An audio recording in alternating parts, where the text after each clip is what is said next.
Bismillahirrahmanirrahim. Assalamualaikum warahmatullahi wabarakatuh. Perkenalkan, nama saya Taufik Firman. Saya mahasiswa dari Prodi Ilmu Pendidikan Agama Islam, Fakultas Ilmu Pendidikan Ilmu IPS Fakultas Pendidikan Ilmu Pengetahuan Sosial, Universitas Pendidikan Indonesia. Kali ini saya akan menjelaskan sedikit menjelaskan mengenai teori strategi pembelajaran keterampilan sosial.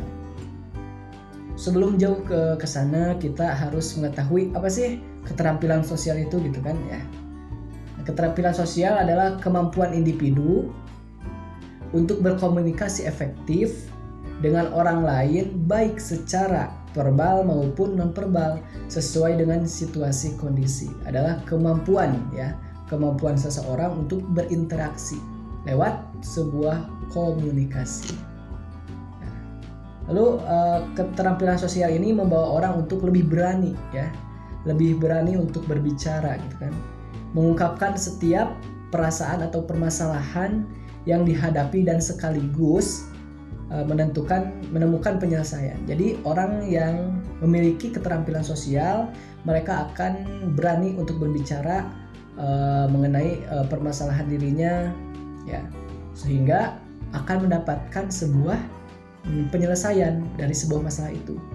Berani nanya, berani mengungkapkan apa yang dirasakan, apa yang masalah dari diri dia, dikomunikasikan kepada orang lain. Siapa tahu orang lain bisa membantu kita, ataupun ada yang bisa pihak lain membantu kita seperti itu dengan cara keterampilan sosial. Lalu selanjutnya adalah ada aspek pada keterampilan sosial. Yang pertama adalah hubungan dengan teman sebaya. Nah, itu ya aspeknya ya. Hubungan dengan teman sebaya, manajemen diri ya, pengaturan diri sendiri. Dan kemampuan akademis. Nah, kemampuan akademis juga merupakan suatu penunjang ya. Suatu aspek dari keterampilan sosial. Lalu ada kepatuhan terhadap peraturan. Nah, ini ya.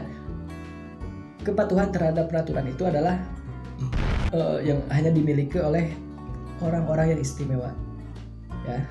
Mereka dapat mematuhi peraturan dan menempatkan diri pada posisi yang tepat. Ya, benar. Kita harus bisa menempatkan posisi kita dengan tepat. Kita harus membaca situasi dan suasana gitu ya, ketika kita bergaul, ketika kita mengenal lingkungan, kita harus memposisikan diri kita sebagai apa, sebagai siapa, seperti itu. Lalu ada implementasi ya keterampilan sosial di sekolah ya.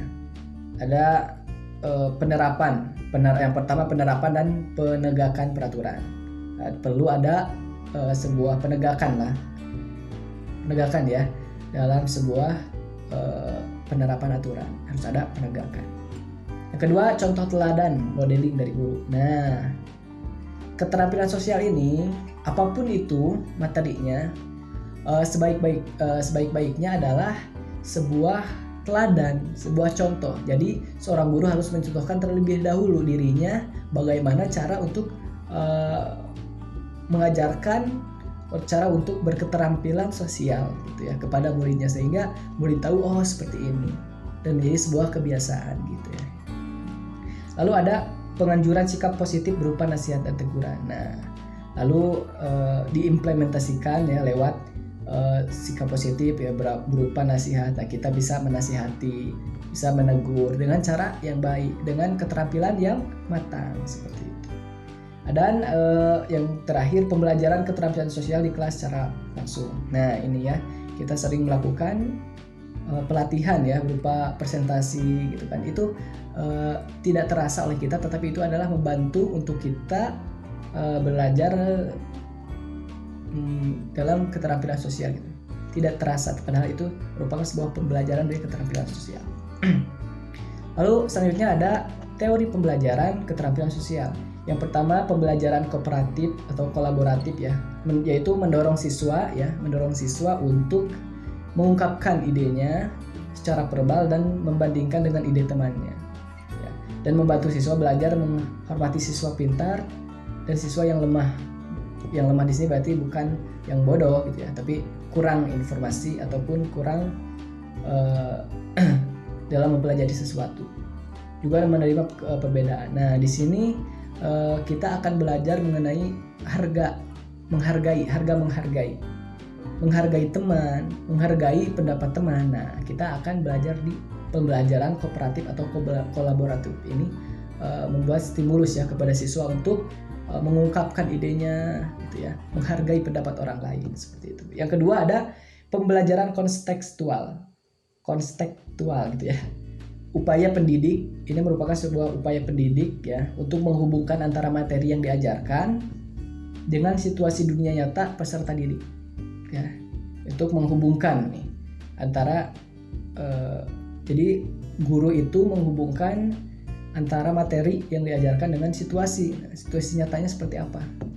Pemisalan misalkan seorang guru menerangkan dengan pemisalan seperti itu yang saya tahu ya mengenai ini. Baik, lanjut.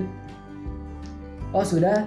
Demikian yang saya bisa sampaikan. Mohon maaf atas segala kekurangannya. Billahi taufiq wal hidayah. Wassalamualaikum warahmatullahi wabarakatuh.